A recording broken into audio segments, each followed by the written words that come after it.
Hi, we're back on the Alltech stand and I'm joined by Eddie Phelan, who's the Regional Manager for the Southwest, and Sarah Maher, who's the Regional Manager for the Southeast.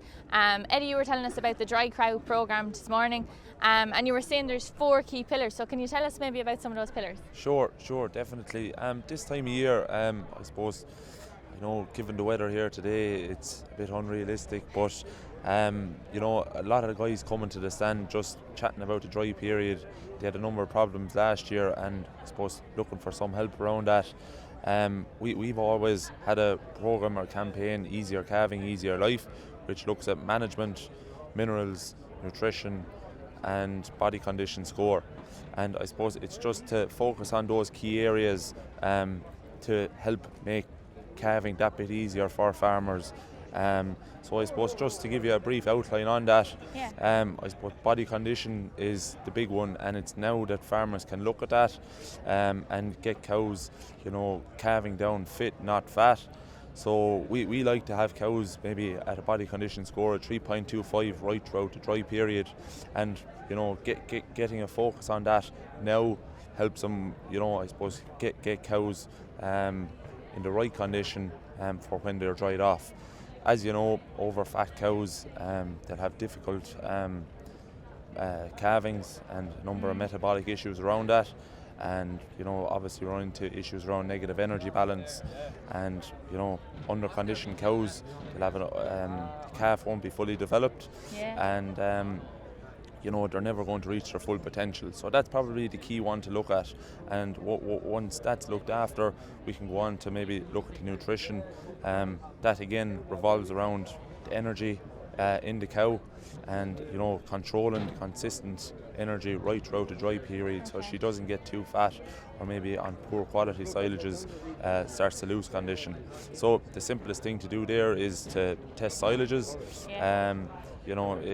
A lot of farmers test silages, but the results are never used. So just a simple thing, looking at the energy and protein and working off that, with high energy silages that maybe, with cows that are already at the body condition score of 3.25, something like straw can be added to help dilute it. Or maybe lower energy silages, some concentrate may need to be fed.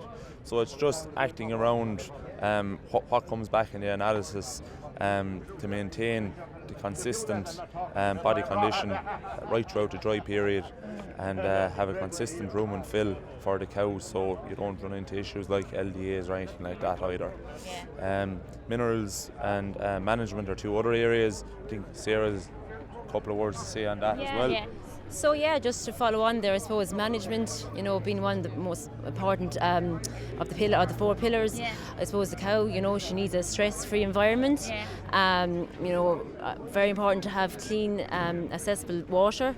And then look, I suppose if you're grouping cows and heifers together, just to make sure that to limit bullying, and that the cows aren't, bullying the heifers, and that the heifers are getting enough feed intake and that they're getting enough dry matter intake, because the cow will be always the one that will probably get enough, and just to be important of the heifers, that she's getting enough intake.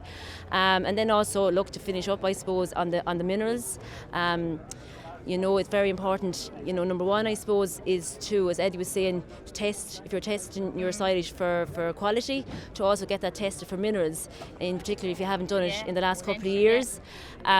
Look, I suppose minerals during the dry cow period, it's very important to build up the mineral reserve. As you know, calving is very stressful, and the issues around calving happen usually a couple of days after calving down.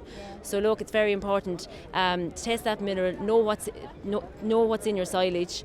Your minerals are divided into two key areas, so your major minerals and your trace minerals. So what are some of those minerals there? So your major minerals, then you're looking at your magnesium, potassium, calcium.